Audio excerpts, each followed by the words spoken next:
Good morning. My name is Monahi Nkomari, a history teacher from Siditi High School, and I'll be presenting about the Truth and Reconciliation Commission. And our main focus will be on the setup of the TRC, the nature of the conflict, how the TRC operates, the structure of the Truth and Reconciliation Commission. From there, we'll look at different levels of questions that you may expect from this film. Remember, the approach in this film is source-based questions. Now, the Truth and Reconciliation Commission that was set up in South Africa, as you'll remember, after 1994. The reason why it was set up, it was because of the following reasons. There was that need for reconciliation in South Africa. As you'll remember that there was tension in our country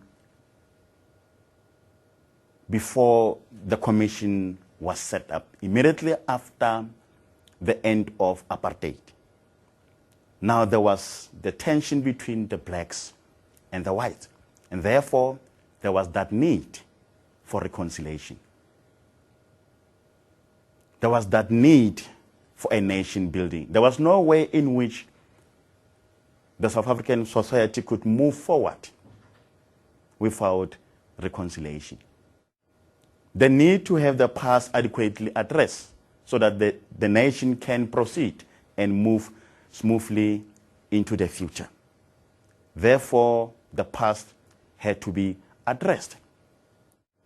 The past cannot just be swept under the carpet. As we all know that things happened during apartheid, therefore, there was no way in which they could be swept under the carpet. The South African society was very hurt. All South Africans, black and white, they were very hurt. All our people were victims, others violators. Therefore, that is why the commission was set up to address the past so that we can move forward. Now, one may ask as to what was the past that South Africa had to deal with. You will remember what was happening during apartheid. The National Party government was determined to hold to power.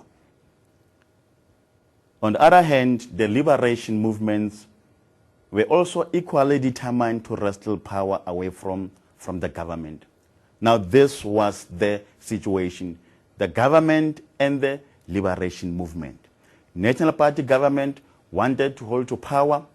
Liberation movement wanted to take power away from the government. Now, the National Party government, it relied on the police. It relied on the army to hold on to power. On the other hand, the liberation movement also, to take the power away from government, they employ the sabotage, sporadic attacks on hard target to force government to relinquish power. Now, this situation was a recipe for a conflict, and many people from all sides fell victim to the violence emanating from this conflict situation. And what is important to note is that we had what we call victims from the National Party government side and also from the liberation movement side. Now, the other point that I would like us to look at, that is the nature of the conflict that our people experienced during apartheid. Government, that is the National Party, was guilty of unleashing violence to prolong its stay in power. Police brutality, the South Africans were brutalized by the police, particularly those who were inactive in politics, abuse of human rights, and also what happened in 1960, the 21st of March, during the Sharpeville massacre. You'll remember thousands of our people were injured, others were killed. You'll remember we lost about 69 people who were just protesting peacefully. In Soweto, 1976, the students, they engaged in a peaceful protest, but what was the result? Some were injured, others got killed. Several massacres across the country. The violence in the drains, in Johannesburg, in the taxis. Now, this was the nature of the conflict that we experienced in what called in South Africa. Other South Africans, they just vanished into thin air. Abductions, assassination of what called of our own people. On the other hand, the liberation movement also, as I've indicated earlier, that they wanted to grab power from government. Now, they were also involved in the gross human rights violations. I'm referring to the ANC, the PAC, AZAPO, and other liberation movement. You'll remember what happened in St. James attack. You'll remember Letlapa Mphahlele. He instructed his supporters to attack what they call innocent whites who were simply praying, and it was not over. The Heidelberg Tavern, you'll remember, innocent people were killed. The ANC was also involved in what they call in sabotage, even though the aim was not to attack innocent civilians, but however, somewhere, somehow, they got caught in the crossfire. The death of people like Stompie Sipei, who was necklaced, and others who just vanished simply because they were supporting what you call government.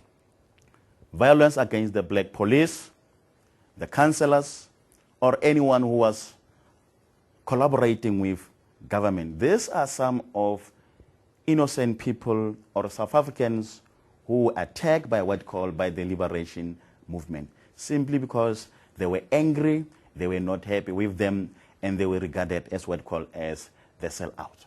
Now, as I've indicated, with the liberation movement, we have what called the National Party. Now, from these two sides, we've got people who were killed, both from the National Party and on the other hand from the liberation movement. Now, all of us, our people are victims of what call of the past. Now we have the victims from the apartheid, from the National Party, government agent, and also from the liberation movement. Now, this TRC is a product of negotiations and compromise. Before TRC was set up, the government, together with the liberation movement, engaged in discussions, and eventually a compromise was reached, and the TRC was set up. But before it could be set up, there were some of the whites, especially those who were involved in killing of the South Africans, the white army generals, and also the top police brass, who opted for what called for a blanket amnesty. On the other hand, the liberation movement said no. They suggested what you call that the TRC has to be set up, the truth has to come out, and all the South Africans should know exactly what happened during the past. The compromise this had to be agreed upon, and this led to as having the TRC. Now, let us look at those people who were involved in the process. We have people like Desmond Tutu, who was the chairperson of the commission, the deputy chairperson of the TRC, Reverend Alex Borain, 17 commissioners.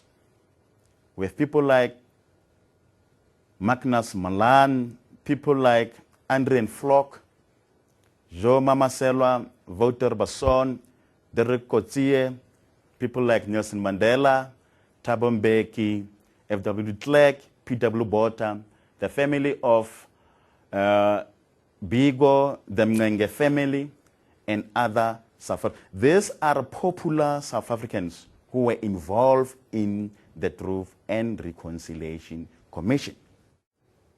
And before we look at how the TRC operate, let us have a look at this concept, and which I believe that they are very important for our learners to have a clear understanding of what is the TRC and how it operates. Before we go to our examination, we should have a thorough understanding of what call of all this concept. Because now we are dealing with what call with the gross human rights violation. Now, it is important that learners, they should know what is the gross human rights violation.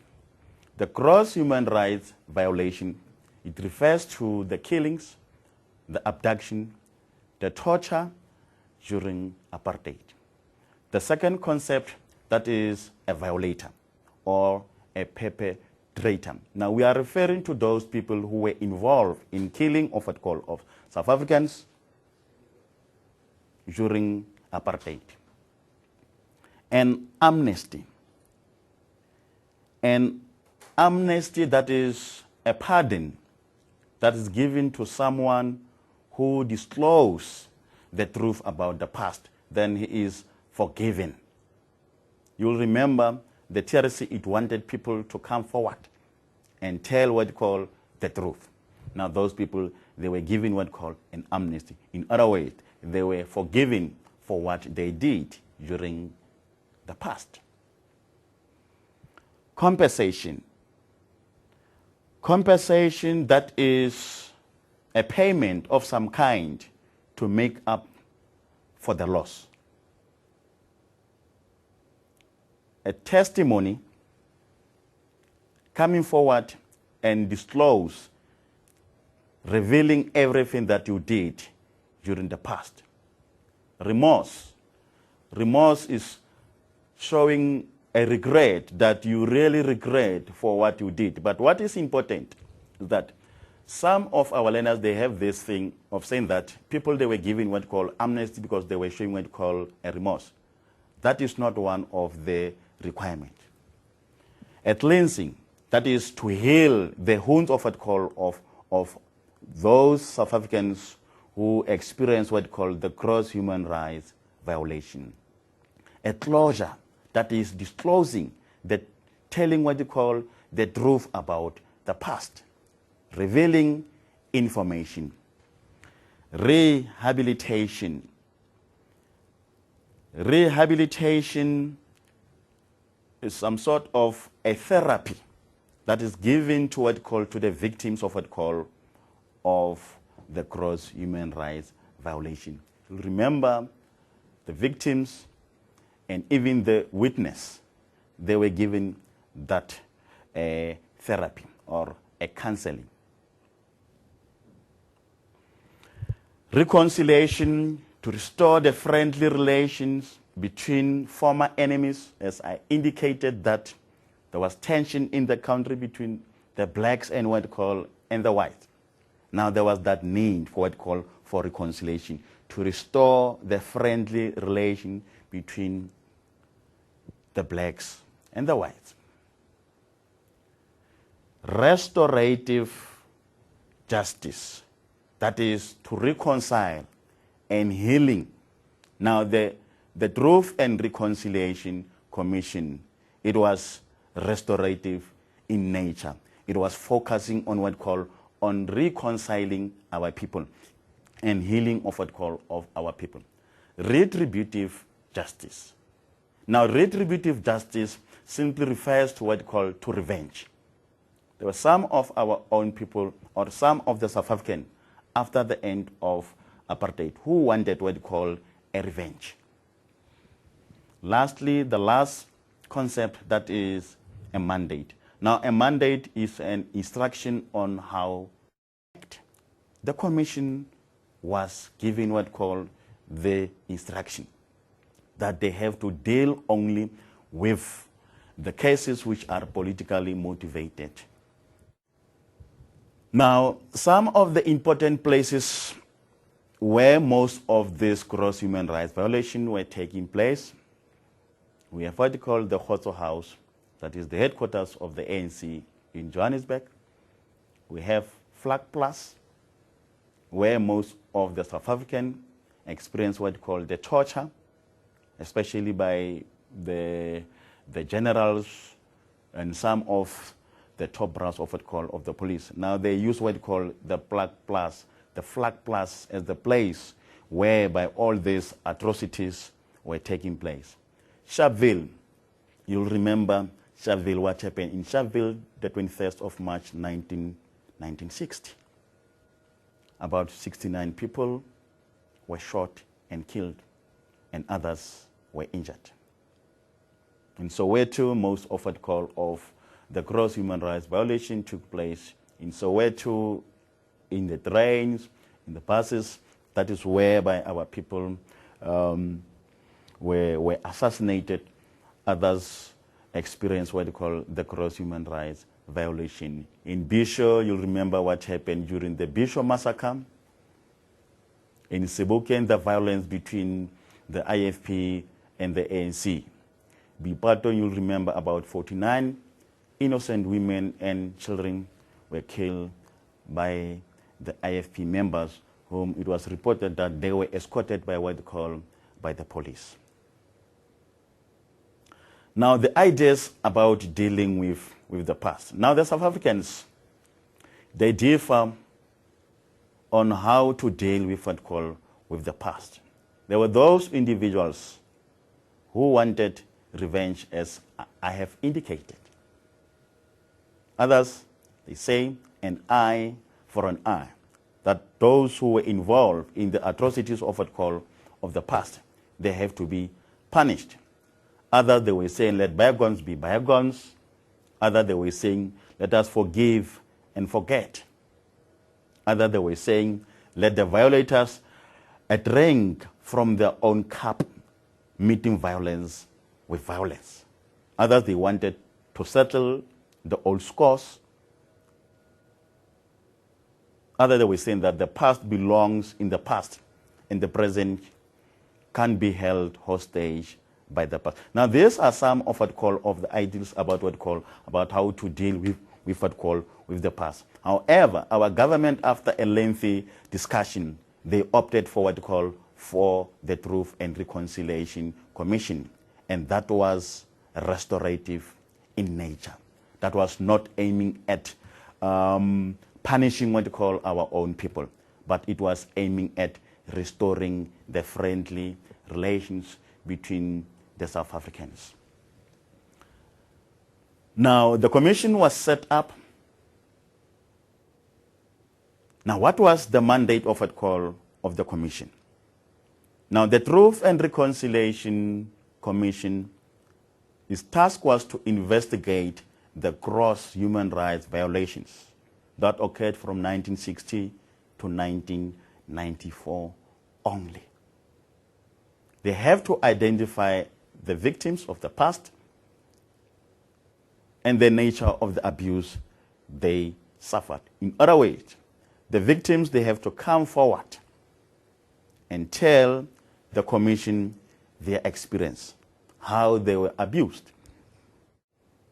The commission, it has to investigate only incidents which were politically motivated. It has to give amnesty to those deserving violators, only those who came forward and disclose what they did during the past. Now, these are the only people who qualify for amnesty, and there are requirements for amnesty. Now, one of the mandates of the commission was also to give compensation to deserving victims, those who have been declared as what called as victims. Now, these were the only victims who were given what called compensation. And the commission was given 2 years to report to the president.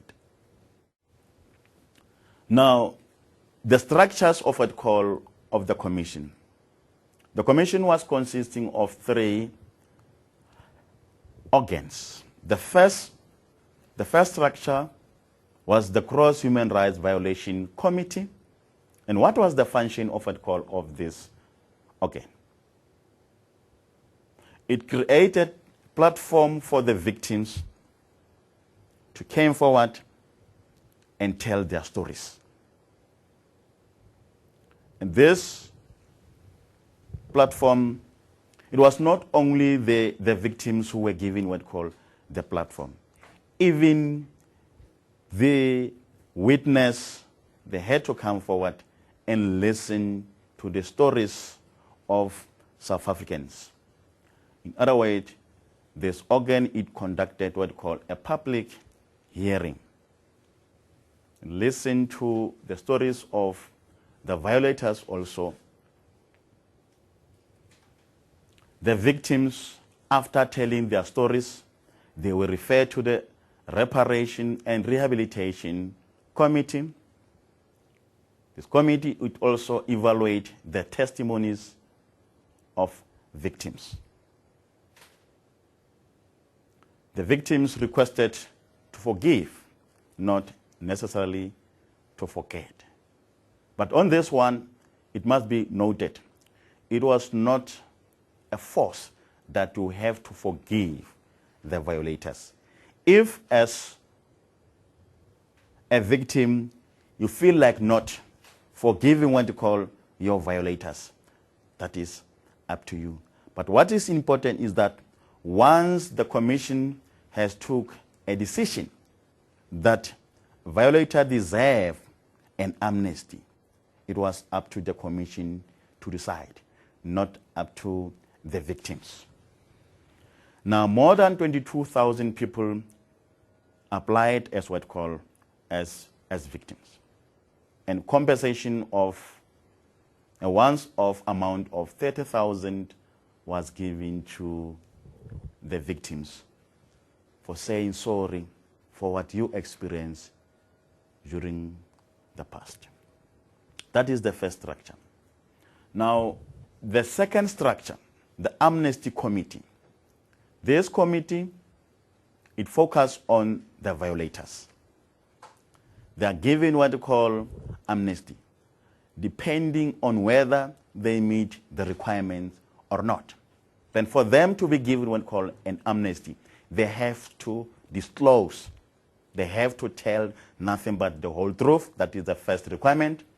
The second requirement, the incident should be between from 1960 to 1994. And also, the incident should be politically motivated. Then once they met all this requirement, then they were given an amnesty.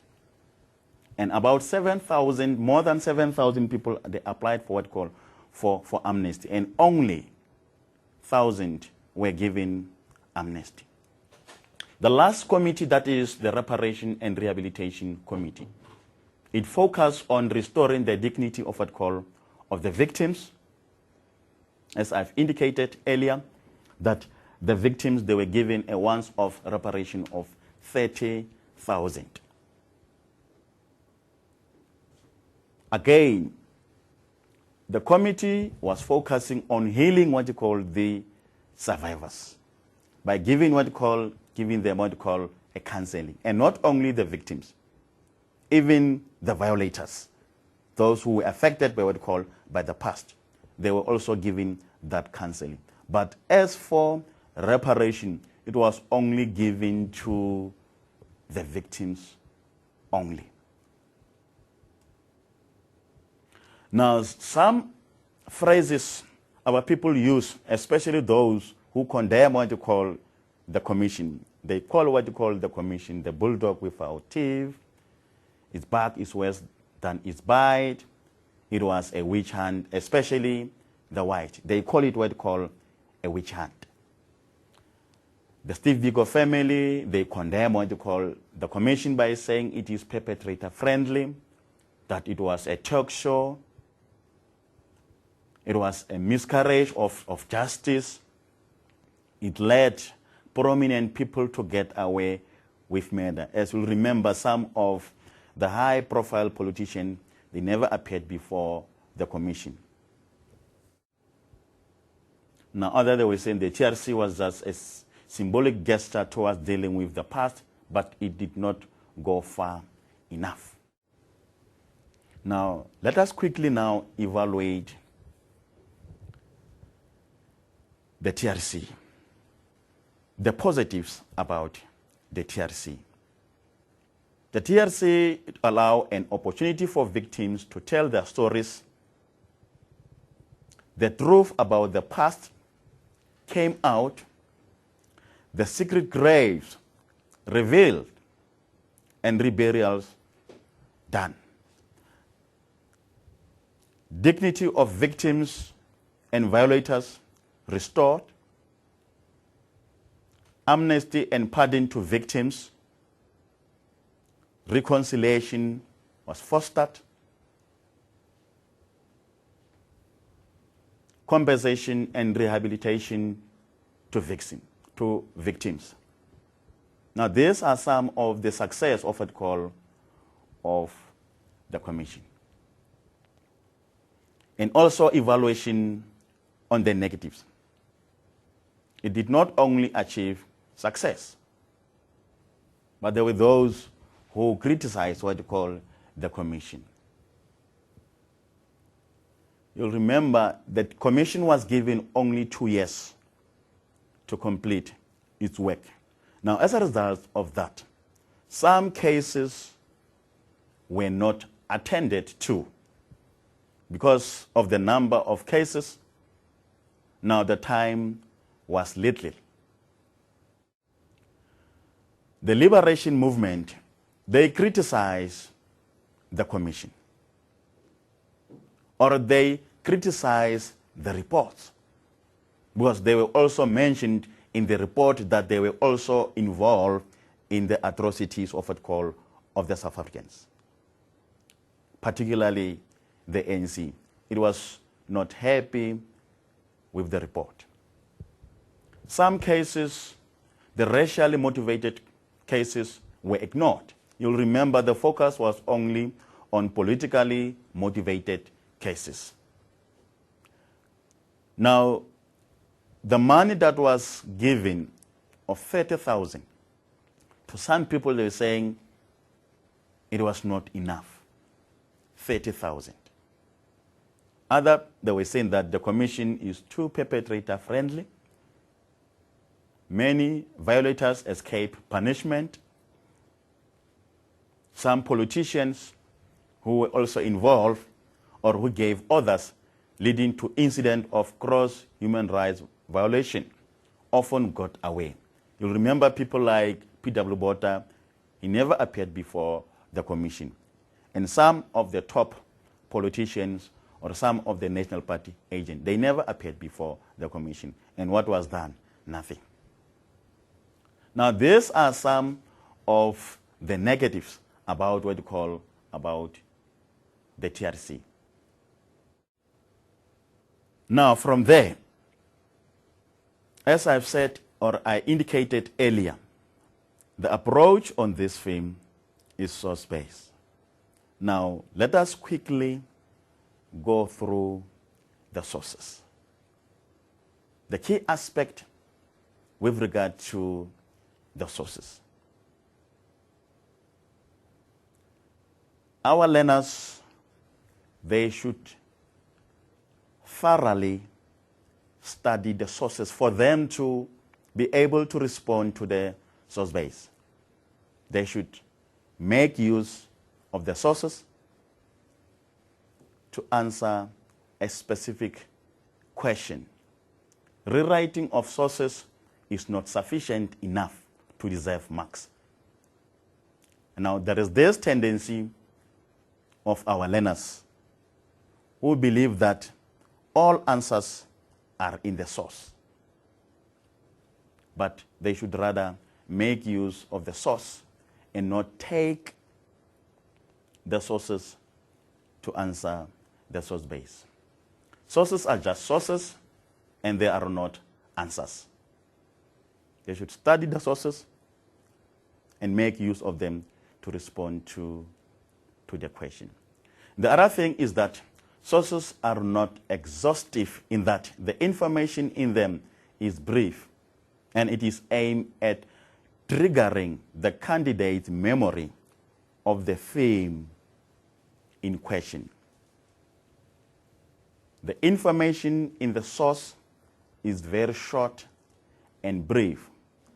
But on the other hand, once you see the source, then you should think of something.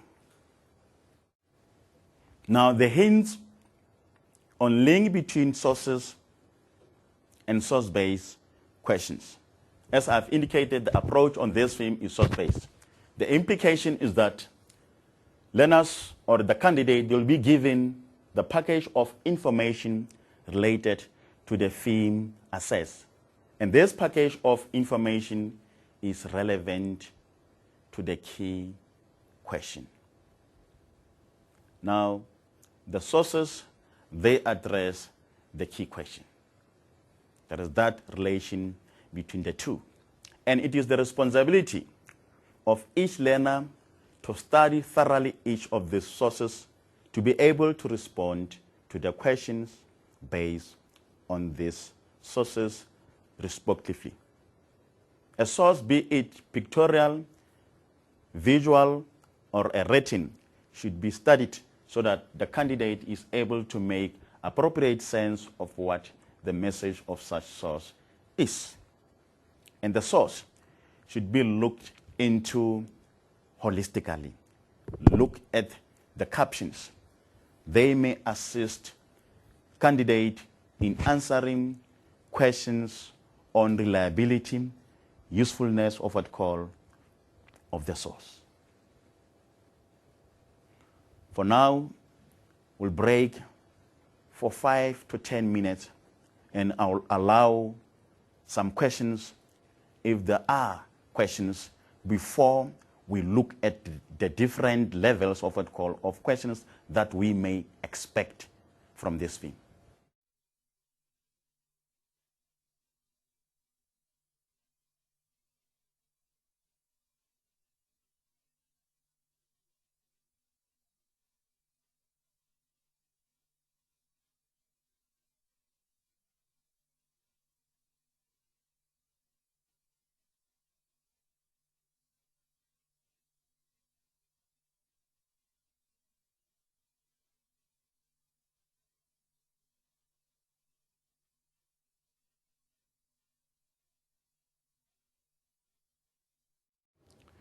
Right, now let us come to the second part of our presentation. And this time the focus will be on different levels of questions that you may expect from this theme.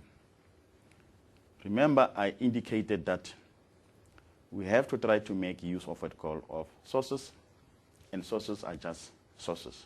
They are not answers.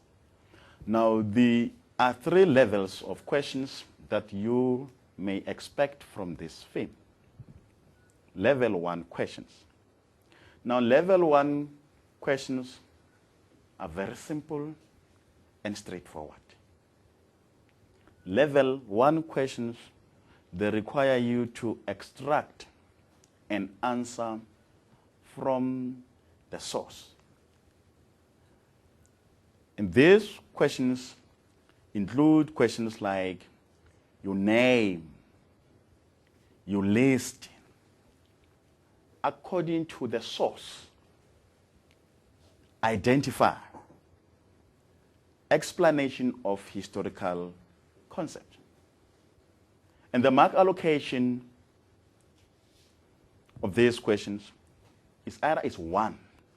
1 multiplied by 1, which means 1 mark. Or 2 by 1, or 1 by 2.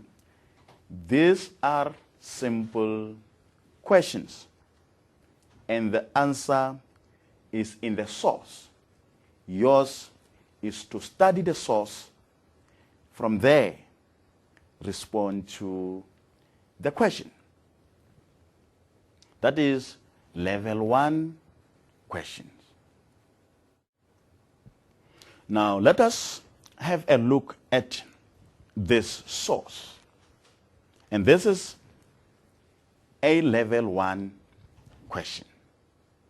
We have an extract here.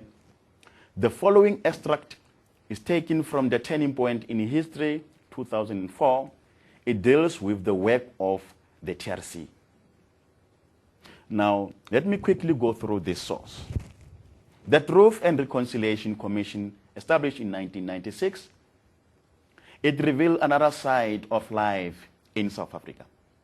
Radio, television station broadcast the stories of horrible human rights abuses into households across the country. More dramatically, it gave all South Africans a very clear picture of the inhuman and extent of abuse under apartheid. The TRC ensured that the conspiracy, a plot of silence and denial, was forever broken. Suppressed truth about the past were brought into open and acknowledged. At the same time, this hearing provided many victims with the opportunity to make their voices heard and to have personal torment or suffering recognized. Undeniably, a traumatic ordeal. The process proved a truly healing experience for many individuals. For a small minority of these victims, the truth about suffering of their families came to the fore, while for others, locating the bodies of loved ones finally allowed the ghosts of the past to rest. While many of those responsible for apartheid atrocities will never be identified, and while some have managed to evade the sentence either through the amnesty process or failed prosecution, the TRC did proclaim apartheid a crime against humanity. Furthermore, the controversial sector hearing of the TRC drove home the notion that responsibility for apartheid human rights violation rests with all those who contributed to the creation of an environment in which human rights were violated. Now, the level 1 questions. What did the TRC reveal about South Africa's past? Now, the answer is right there in the source. Yours is to identify the answer. What did the TRC reveal about South Africa's past? If you go in the first paragraph, you'll get the answer in first paragraph. The second question, why did the organizers of the TRC allow hearing to be broadcasted on radio and television? Again, in the first paragraph, the answer is right there to give a very clear picture of the inhuman and the extent of abuse. This is our answer. Now, other question that you may expect from this film, define the concept, amnesty, and human rights. These are level 1 questions that you may expect from a level 1 question. Let us proceed to level 2.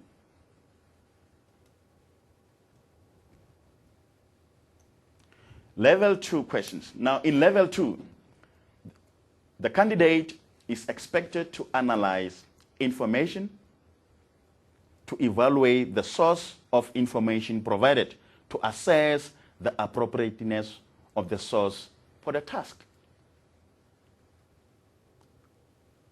Candidate expected to interpret what is the point of view of the creator of the source.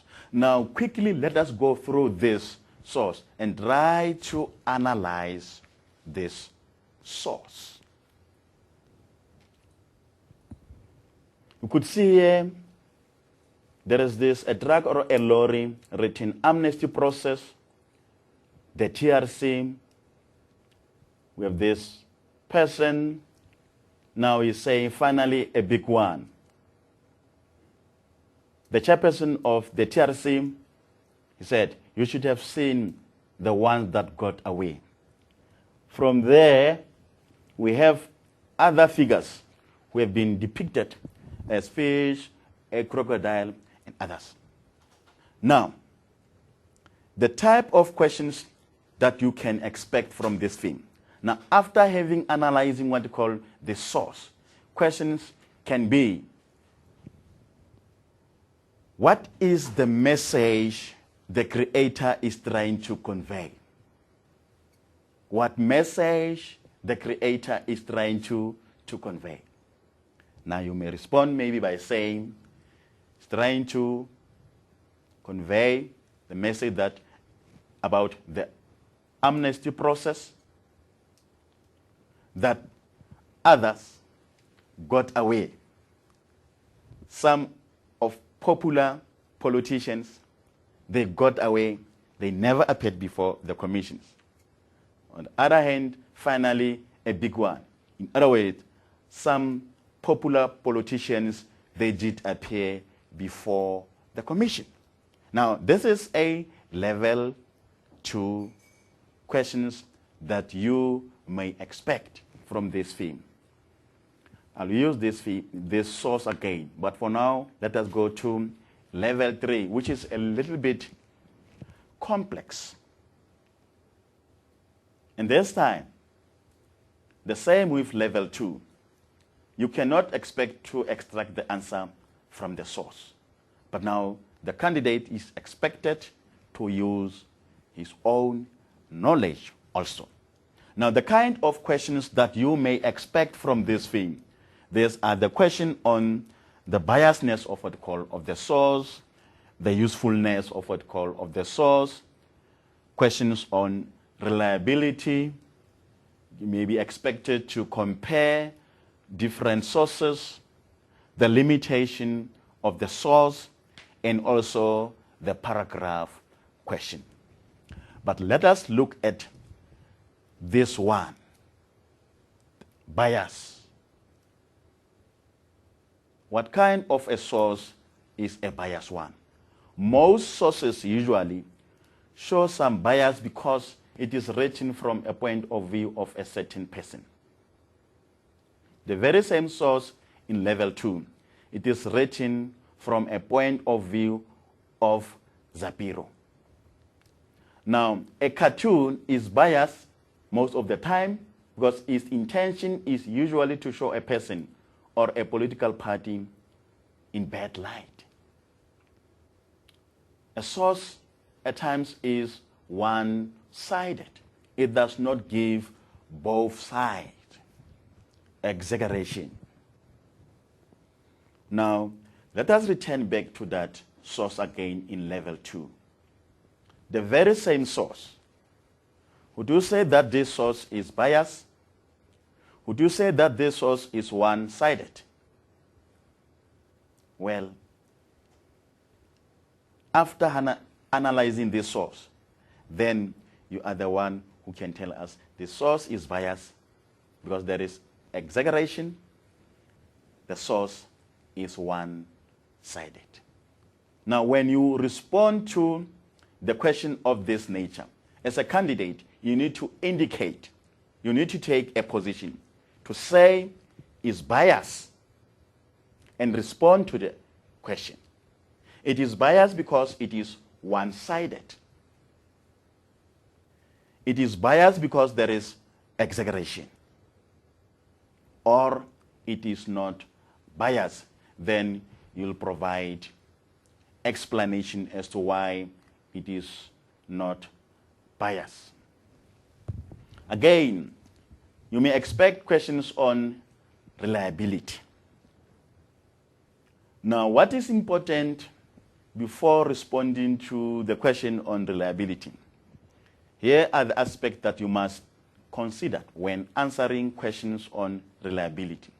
First, look at who created the source.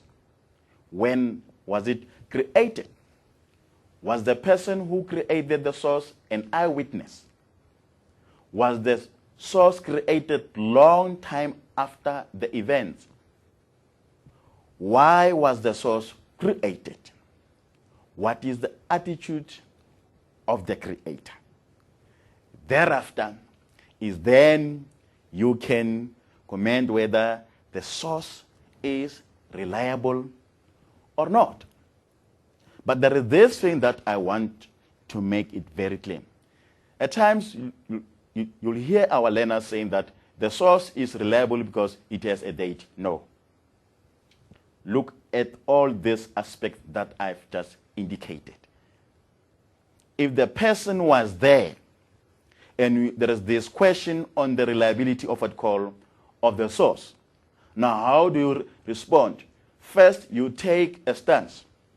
Reliable, it is reliable because the person was there. Therefore, you trust that source.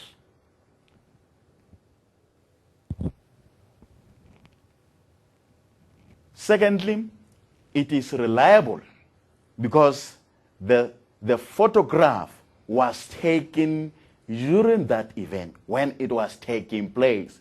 That is why I was saying it is reliable. But on the other hand, one can say, perhaps maybe, the source is not reliable. It could be biased. The person who created the source was not there. Therefore, you don't trust the source. Again, you look at the attitude of the creator of what call of the source. Is there anything that has been left out? Now, these are the things that we have to look at when answering the questions on reliability. Let us move on. Now, the reliability is also the same with the usefulness of what call of the source. This is similar to asking about reliability. If the source is biased, it will never be useful to determine the true facts. But it could be useful to find out how people felt about an event. A map, a table of elections results, it is useful because it shows the election results as well as the political parties that took part in the elections. From there, other questions that you may expect from level 3, that is comparison, where you are expected to compare two sources. Now, when comparing, you have to look at the similarities and the differences. The similarities and the differences. Now, I would like us to give you example of two different sources and compare them to check as to whether they are similar or not. You have seen this source. I've just gave you this source when we're looking at the extraction. This is source 2A.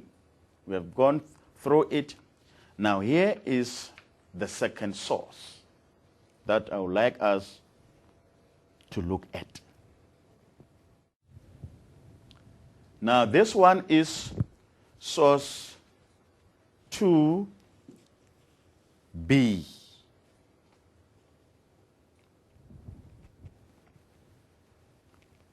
Shows the poster which was used at the TRC proceeding.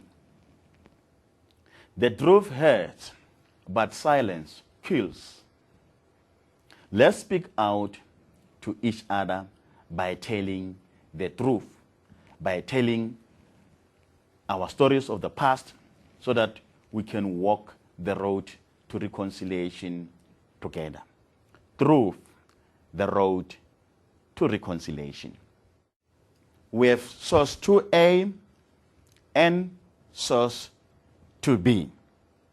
Now explain how these sources support each other regarding the TRC process. How 2A and B, or B support A regarding the TRC process. Now, when responding to this, to the question of this nature,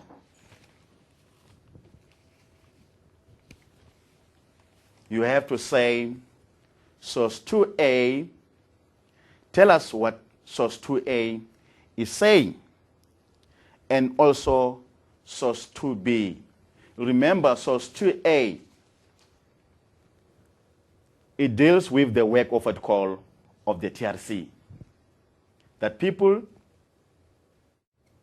came forward and tell their stories. The truth came out. Reconciliation achieved. That is in source 2A.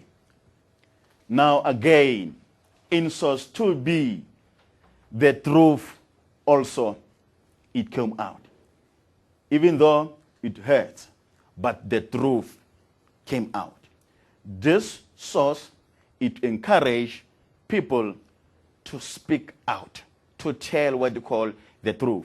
In other words, both sources, they support each other. Because now all of them, they are telling us about what we call the truth, that people in source 2A, people came out and tell what we call their stories. The truth, it came out. Now the same with what call with source 2B. It encouraged people to tell the truth. Now, this is how we compare two different sources. Now, let us move on. Now, some questions places responsibility on candidate to agree or to disagree with what is stated in the question. You may find a question whereby you are expected to agree or to disagree. Others want candidate to say whether the source add value or not. Candidate may even be requested to indicate if actions of certain individuals were justifiable or not. Now, in answering questions such as this, candidate should first do what the questions wanted, which is to take a stance and thereafter provide a relevant argument to support for the stance. Now, in most cases, our learners, when responding to the question of this nature, they did not take a stance, and which is very difficult on us as markers or as educators to mark such question, because you are not sure whether the candidate agree or disagree. Whether you are saying the source add value or not. Whether you justify or not. You are therefore advised when responding to the question of this nature to take a stance. It will make our job easier and simple. Now let us move on to the last question, that is the paragraph question. And this one in most cases, we experience challenges because at times learners, they write in point forms, and that is totally not allowed. But always keep in mind when responding to this question requires you to refer to the source. You cannot answer this question without looking at different sources. Try and make effective use of evidence in the source. Do not copy directly from a source, but make use of the source and just pick relevant evidence in the source. And also, use your own knowledge to respond to this question. Don't only rely on the information from different sources, but you must also make use of your own knowledge and try to stay within the length stipulated for the paragraph question. We've come to the end of our presentation, and I hope and believe that you have enjoyed this session. I was expecting questions, but obviously there are no questions. It means I'm a good teacher. Now, boys and girls, let us go out there and do our best. I hope that we are not going to disappoint our parents.